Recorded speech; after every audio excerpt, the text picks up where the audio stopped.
Hello everyone, welcome back to my channel. তো thumbnail আর title দেখে বুঝতে পেরেছেন যে আজকে কিসের উপরে ভিডিও হতে চলেছে।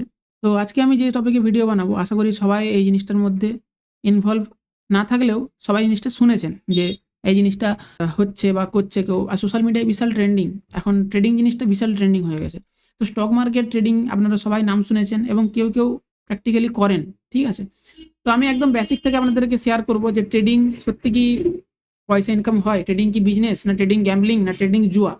তো এই ভিডিওটা একদম বেসিক লেভেলের জন্য। আপনি যদি একদম নতুন হন, স্টক মার্কেটের নামটা প্রথমবার শুনে থাকেন, তাহলে আর চিন্তার কিচ্ছু কারণ নেই। আজকের ভিডিওটা শেষ পর্যন্ত দেখলে আপনি বুঝে যাবেন স্টক মার্কেট কি, ট্রেডিং কি, আর এটা হলো আসলে কিভাবে একটা বিজনেসের মতো কাজ করে। তো চলুন শুরু করা যাক। চ্যানেলে আমার যদি নতুন হয়ে থাকেন, চ্যানেলটি সাবস্ক্রাইব করবেন, ফ্রেন্ডদের সাথে ভিডিওটি শেয়ার করবেন এবং একটি করে কমেন্ট করবেন। যদি কারোর পার্সোনালি আমার সাথে কোনো কথা বলার থাকে, তাহলে আমি টেলিগ্রামের লিঙ্ক দেওয়া থাকবে, টেলিগ্রামের লিঙ্ক থেকে আমাকে মেসেজ করতে পারেন। এবং আমার ভিডিওতে যদি কোনো ভুল ত্রুটি হয়ে থাকে বা কথা বলার ক্ষেত্রে যদি কিছু ভুল হয়ে থাকে, তাহলে আমাকে একটা কমেন্টে জানাবেন, ক্ষমা করে দেবেন। পরের বার থেকে আমি জিনিসগুলা ঠিকঠাক তাহলে অ্যাড করতে পারবো, জিনিসগুলো আমার ভুল হয়ে থাকবে। সহজ ভাষায় বললে স্টক মার্কেট হলো এমন একটা জায়গা যেখানে কোম্পানির মালিকানা কেনা ও বেচা যায়। ধরুন একটি কোম্পানি আছে, ওই কোম্পানির ব্যবসা বাড়ানোর জন্য টাকা দরকার। তখন কোম্পানি কি করে? সে নিজের কোম্পানি ছোট্ট অংশ ভাগ করে ফেলে। ওই ছোট্ট অংশগুলোকে বলা হয় শেয়ার, যেটা আমরা অ্যাকচুয়ালি শেয়ার কিনে রাখি ২ দিন, ৩ দিন, ৪ দিন, ৫ দিনের জন্য, সেটাকে বলা হয় কিন্তু শেয়ার। আপনি যখন একটি শেয়ার কিনেছেন, তখন আপনি আসলে ওই কোম্পানির একটি ছোট্ট অংশের মালিক হয়ে যাচ্ছেন। মানে আপনি কোম্পানির পার্টনার, যদিও খুব ছোট্ট অংশের। মানে আপনি যেরকম ইনভেস্ট করবেন সেরকমই আপনি পার্টনার, ঠিক আছে? ধরুন টাটা মোটরস যে কোম্পানির, সেই কোম্পানির নিজের আছে কয়েক ১০,০০০ কোটি টাকার ইনভেস্ট। তো আপনার কি আছে? আপনার কাছে ধরুন ৫,০০,০০০ টাকার ইনভেস্ট আছে। আপনিও ওই টাকাটার কোম্পানির একটি মালিকানা। কোম্পানির কাছে বেশি শেয়ার আছে, আপনার কাছে কম শেয়ার আছে। বাস একই জিনিস, আপনার কাছে কম, ওনার কাছে বেশি। বাস প্রসেস কিন্তু একই, ঠিক আছে? তো এবার আমি একটা আপনাদের সামনে এক্সাম্পল এবং একটু উদাহরণ দিয়ে বোঝাচ্ছি। ধরুন আপনারা বন্ধুরা মিলে একটি ব্যবসা করছেন। বা ধরুন আপনি একা ব্যবসা করছেন। এবার কি হলো, আপনার একা ব্যবসাতে আপনার কিছু আরো পয়সা দরকার। আপনি কি করলেন, আপনার ৩-৪ টা বন্ধুকে আপনি শেয়ারে নিলেন। যে ওরা হেল্প করবে, ওরা কিছু টাকা দেবে, আপনি তাদেরকে এড করবেন এবং যেই টাকা দিবে, ধরুন যে টাকাটা আপনার প্রফিট হবে, তাদেরকে ওই টাকার বিনিময়ে আপনাদেরকে কিছু পয়সা আপনাকে দিতে হবে।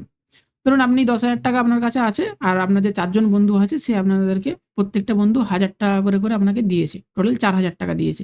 আপনার কাছে মোট হলো ১৪,০০০ টাকা। তো ১৪,০০০ টাকা নিয়ে আপনি ব্যবসাটি শুরু করেছেন। আর ব্যবসাতে ধরুন আপনার প্রফিট হয়েছে। তারপরেই তো আপনি ব্যবসার প্রফিট হলো, তখনই তো আপনি আপনার প্রফিটটা আপনি আপনার বন্ধুদেরকে কিছু হলেও দিতে পারবেন, যে টাকাটা তারা আপনাকে শেয়ারে দিয়েছে। তো সেম জিনিস স্টক মার্কেটের ক্ষেত্রেও হয়। যদি আপনার লস হয়, তাহলে আপনি তাকে কিভাবে আপনার প্রফিটটা দিবেন? আপনি তাকে আসলটাও বা কিভাবে দেবেন? তাহলে সেভাবে আপনাদের চুক্তি হয়ে থাকে। তো সেম জিনিস কোম্পানির ক্ষেত্রে কি হয়? ধরুন রাহুল নামে একজন একটি বিস্কুট ফ্যাক্টরি আছে। সেই ফ্যাক্টরিটা ভালো চলছে। কিন্তু আরো বড় করতে গেলে টাকা দরকার হবে।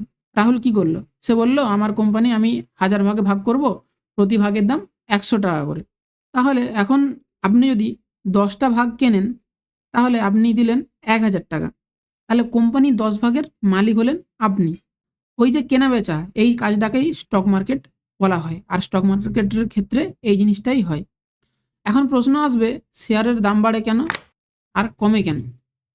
খুব সহজ কথায়, একদম সিম্পল ভাবে বুঝুন জিনিসটা। ডিমান্ড আর সাপ্লাই। ডিমান্ড মানে যদি কোম্পানির ব্যবসা ভালো চলে, লাভ বাড়ে, নতুন প্রজেক্ট আসে, তাহলে বেশি মানুষ শেয়ার কিনতে চায়। তখন কিন্তু ডিমান্ড বাড়ে, তখন দামও বাড়ে।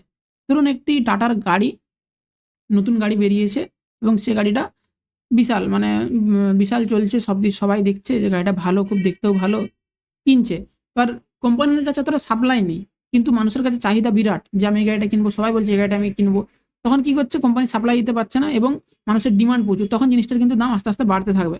যখন গরমকাল আসে, যখন এসির সময়, এসি যখন এভেলেবেল না থাকে, তখন এসির দাম কি হয়? বাড়ে তো। যেকোনো ব্যবসার ক্ষেত্রে যখন দেখবেন জিনিসটা মার্কেটে নেই, কম আছে, তখন জিনিসের দাম বাড়বে।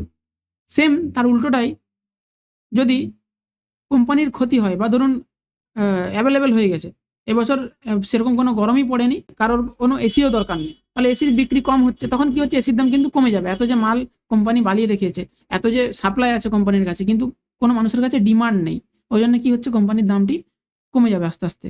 সেম গাড়ির ক্ষেত্রেও ধরুন কোনো একটা গাড়ি বাজার রিপোর্ট এসছে গাড়িটা ভালো না, নেগেটিভিটি গাড়িটার মধ্যে ছড়িয়ে গেছে, তখন গাড়িটা কেউ কি আর কিনবে না, তখন সেই গাড়িটার দাম কিন্তু আস্তে আস্তে কমে যাবে। তখন কি হবে, শেয়ারটা আছে ওই কোম্পানির শেয়ারের কিন্তু দাম কমবে, পড়বে। সেম জিনিস, ডিমান্ড থাকলে দাম বাড়বে, যদি ডিমান্ড না থাকে, সাপ্লাই যদি বেশি থাকে তখন দাম। এবার বলে রাখি ট্রেডিং মানে কি, কম দামে কিনে বেশি দামে বিক্রি করাকে বলা হয় ট্রেডিং। ধরুন আপনি সকালে একটি শেয়ার কিনলেন 100 টাকায়, বিকেলে সেই শেয়ারটার দাম হলো 105 টাকা, তাহলে আপনি কত টাকা লাভ পেলেন? আপনি বিক্রি করে দিলেন এবং আপনার লাভ হলো 5 টাকা চার্জ বাদ দিয়ে, মানে ধরুন যে ব্রোকারেজ টোকেজ কাটে, আমি সেগুলো বাদ দিয়েই বলছি, এগুলো এখন অ্যাড করছি না, এগুলো তো বেসিক নলেজে, এইসব আপনারা দরকার নেই, বাদ দিয়ে কিন্তু আপনার 5 টাকা লাভ থাকবে। এই ছোট্ট সময়ের মধ্যে কেনাবেচাকে বলা হয় ট্রেডিং। এখন একটা খুব গুরুত্বপূর্ণ বিষয় হলো ট্রেডিং আর ইনভেস্টমেন্ট দুটো কি একই না দুটো আলাদা? ট্রেডিং হচ্ছে স্বল্প সময়ের জন্য, খুব স্বল্প সময়ের জন্য, মিনিট, ঘন্টা বা কয়েকদিনের মধ্যে যে দ্রুত লাভ বা লস হয় সেটাকে বলা হয় ট্রেডিং। আর ইনভেস্টমেন্ট কি হয়, দীর্ঘ সময়ের জন্য, মাস বা বছরের জন্য ধীরে ধীরে সম্পদ তৈরি হয়। মানে ধরুন ট্রেডিং আপনি কি করেছেন, আজকে আপনি এন্ট্রি নিয়েছেন 5-10 মিনিটের মধ্যে, আজকে আপনি এন্ট্রি নিয়েছেন, সকালে এন্ট্রি নিয়েছেন, বিকালে এক্সিট করে দিয়েছেন, আপনার প্রফিট হয়েছে বা লস হয়েছে, সেটাকে ট্রেডিং বলা হয়। বা আপনি আজকে নিয়েছেন একটি ট্রেড, স্টকে নিয়েছেন, 1 সপ্তাহের মধ্যে আপনার প্রফিটটি বুক হয়ে গেছে, সেটাকেও বলা হয় কিন্তু ট্রেডিং। এবার আপনি কি করেছেন, যখন ইনভেস্ট করেছেন, কাউকে কি করে মিউচুয়াল ফান্ডে ইনভেস্ট করে যাচ্ছে, আমি 10-15 বছর পর সেটি আমি দেখবো, বা একটা স্টক কিনে ফেলে রেখে দিয়েছি, আমি 15-20 বছর পর দেখবো, সেটাকে বলা হয় ইনভেস্টমেন্ট। যেমন ফিক্সড ডিপোজিট। ধরুন আমি আপনাদেরকে একটা সিম্পল এক্সাম দিচ্ছি, একদম নর্মাল ভাবে বুঝে নিন। আপনি যদি একটি গাছ লাগান আর ফল পাওয়ার জন্য অপেক্ষা করেন, সেটি হলো ইনভেস্টমেন্ট। ঠিক আছে, গাছটা বড় হবে তারপরে তো ফল দিবে, মিনিমাম ধরুন 10-15 বছরের একটা ডিস্টেন্স। আর আপনি যদি একটি বাজার থেকে ফল কিনে আনলেন, ধরুন একটি 50 টাকায় ফল কিনে আনলেন, আর সেই ফলটি আপনি বিক্রি করলেন ঠিক সন্ধ্যা 7টা-8টার দিকে 100 টাকাতে, তাহলে আপনার কি হলো, আর 50 টাকা আরও লাভ হলো, এটাকে বলা হয় ট্রেডিং। হয়ে গেল, এই পার্টটা কিন্তু চলে গেল। এরপরে বলি আমি, স্টক মার্কেট মানে কি জুয়া? অনেকজনই বলেন যে স্টক মার্কেট মানে জুয়া, কিন্তু সত্যি কথা বলতে নলেজ ছাড়া করলে জুয়া, নলেজ দিয়ে করলে বিজনেস। যারা এমনি হুট করে বলে দেয়, ধরুন আজকে কারো দেখলো সে ট্রেডিং করছে, 500 টাকা লাগিয়ে দিল, হট করে লস হয়ে গেল, বললো এটা জুয়া, চলে গেল সঙ্গে সঙ্গে টাকা, তার কোনো নলেজই নেই যে কোথায় টাকাটা লাগাবে বা কখন কি হবে, কিছু নলেজ নেই। আর যারা নলেজ নিয়ে করে, 500 টাকাতে তারা যদি 10 টাকাও প্রফিট করে, সেটা কিন্তু তাদের জেনে শুনেই সে প্রফিটটা করেছে। ঠিক আছে, সেটাকে বলা হয় বিজনেস। যেমন কোনো দোকান খুললে আপনি যদি হিসাব না জানেন, মাল না বোঝেন, তাহলে আপনার লস হবে। স্টক মার্কেট ঠিক তেমনই। আপনি যদি নতুন হন তাহলে মনে রাখবেন, আগে শিখবেন, ডেমো বা ছোট্ট টাকা দিয়ে শুরু করবেন, লোভে পড়বেন না, একদিনে বড়লোক হবেন না, এই চিন্তা একদম ভুলে যান। হটহট করে ট্রেড করবেন, জেনে শুনে। আপনার এবার কিছু কিছু মানুষের ক্ষেত্রে কি থাকে, কারোর কাছে টাকা আছে কিন্তু ঠিকঠাক নলেজ নেই, কিছু কিছু মানুষের কাছে টাকা নেই কিন্তু নলেজ আছে, ঠিক বেশিরভাগটা এরকমই হয়ে থাকে। ঠিক আছে, কেউ জেনে থাকেন ট্রেডিং করতে চান কিন্তু তার কাছে ক্যাপিটাল নেই, আর কারো কাছে ক্যাপিটাল আছে কিন্তু তার কাছে নলেজ নেই যে করবেন। তো ট্রেডিংয়ে আমাদেরকে বেসিক নলেজ আর কি জানতে হবে। অ্যাকচুয়ালি যেমন ধরে রাখুন, একটি মানুষকে আমরা যখন বাইরে থেকে দেখি, সাপোজ একটি মানুষ হেঁটে যাচ্ছে, তার চাল চলন এবং তাকে বাইরে থেকে দেখলেই বোঝা যায় সে মানুষটা কিরকম হতে পারে। আর আরেকটা ভাবে কি দিক থেকে বুঝতে পারি, তার মাধ্যমিকের রেজাল্ট, এইচএসসি এর রেজাল্ট, উচ্চ মাধ্যমিকের রেজাল্ট দেখলে তার আমি ফিউচারটা, মানে তার আমি ভিতরের ব্যাকগ্রাউন্ডটা আমি দেখতে পারি। তাহলে ভিতরের ব্যাকগ্রাউন্ডটা দেখতে গেলে কি হবে, তার যে সার্টিফিকেট বা তার যে পড়াশোনার যে রেজাল্ট, সেই সব জিনিস দেখতে গেলে তার আমি ভিতরের যে ব্যাপারটা, মানে ধরুন সে ছেলেটা কেমন হতে পারে, অ্যাকচুয়ালি ভালো ছেলে না খারাপ ছেলে, সেটা আমি ভিতরের জিনিস দিলে বুঝতে পারবো। আর কিছুটা বুঝতে পারবো কিভাবে, সে তার বাইরের দিকটা, মানে ধরুন সে হেঁটে যাচ্ছে, তার চাল চলন, তার চুল কাটা, তার জামা প্যান্ট যে পরার, তার যে ধরন, সবকিছু দেখলে একটা মানুষ বোঝা যায় মানুষটা কেমন হতে পারে।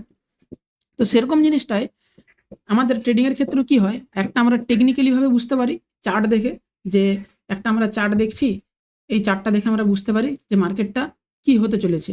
আরেকটা জিনিস বুঝতে পারি যে ওই কোম্পানির, যারই আমি চার্ট দেখছিলাম, তার ফান্ডামেন্টাল অ্যানালাইসিস, মানে তার ভিতরের তথ্য জেনে, যেটাকে বলা হয় ট্রেডিং, যারা ইনসাইডার ট্রেডিং, যারা ইনলিগেল ট্রেডিং, যারা মানে অ্যাকচুয়ালি করেছিল। তো ব্যাপারটা একটু আলাদা। ইনসাইডার ট্রেডিং মানে কি হয়, কিছু কিছু কোম্পানিরা কি করে, যে ভিতরের খবর, আপনি তো ধরুন আপনি কোম্পানির ভিতরের খবর আপনি আগে জেনে নিয়েছেন, জানার পর আপনি কি করছেন, ট্রেড করছেন, যে কোম্পানির নিউজ আপনি পেয়ে গেছেন, তার জন্য কিন্তু 500 কোটি টাকা ফাইন হতে পারে ইনসাইডার ট্রেডিং যদি কেউ করে থাকেন। সেটা ব্যাপারটা আলাদা। কিন্তু আমাদেরকে ট্রেডিং জানতে হলে একটা কি করতে হবে, টেকনিক্যাল অ্যানালাইসিস জানতে হবে, আর একটা কি হবে, ফান্ডামেন্টাল অ্যানালাইসিস আমাদেরকে শিখতে হবে। তো ফান্ডামেন্টাল অ্যানালাইসিসটা হচ্ছে যে ট্রেডিং এর ভিতরের যে কোম্পানির 1 বছরের ব্যালেন্স শিট, কোম্পানির ব্যালেন্স শিট আছে, কোম্পানির রেজাল্ট, কোম্পানি নেট প্রফিট করতে পারছে কিনা, সেইটাকে বলা হয় ফান্ডামেন্টাল অ্যানালাইসিস। এই যে ধরুন আমি একটা এখানে স্টক সার্চ করলাম, ঠিক আছে? তো স্টকটা সার্চ করলে এখানে দেখুন একটি কোম্পানির প্রফিট অ্যান্ড লস। এই যে প্রফিট অ্যান্ড লস দেখুন মার্চের 2014 থেকে, মার্চের 2014 থেকে মার্চ 2015, 16, 17, এখানে দেখুন মার্চের 2025, ঠিক আছে?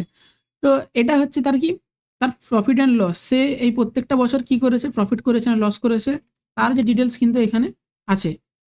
সেটা দেখে আমরা কি করি, ফান্ডামেন্টাল অ্যানালাইসিস এবং ট্রেডিংয়ের আমরা এখান থেকে কিছু নলেজ পাই এবং আমাদের কিছু বুঝতে পারি যে মার্কেট কোন দিকে যাবে বা এই বছর মার্কেট কি হতে পারে। এটা ফান্ডামেন্টাল অ্যানালাইসিস।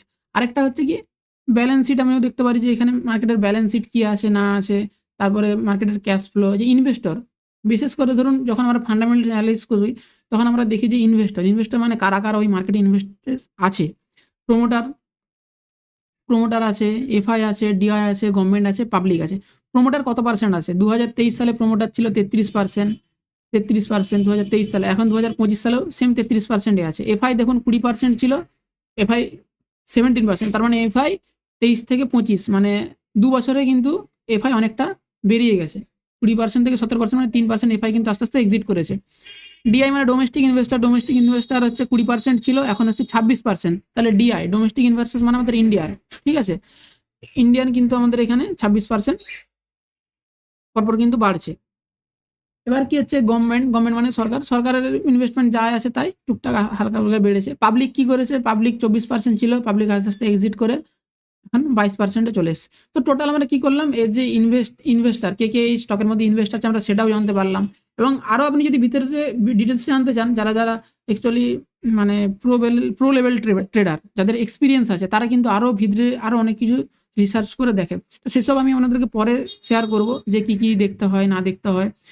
এটা পার্ট গেল ফান্ডামেন্টাল অ্যানালাইসিসের। আরও অনেক কিছু আছে, যেমন ধরুন এদিকের উপরে যদি যায়, এখানে পি রেশিও, প্রাইস আর্নিং, তার market cap, current price, ROC, আরওই, revenue of earning, face value, dividend, এগুলো সব কিছু দেখতে হয়।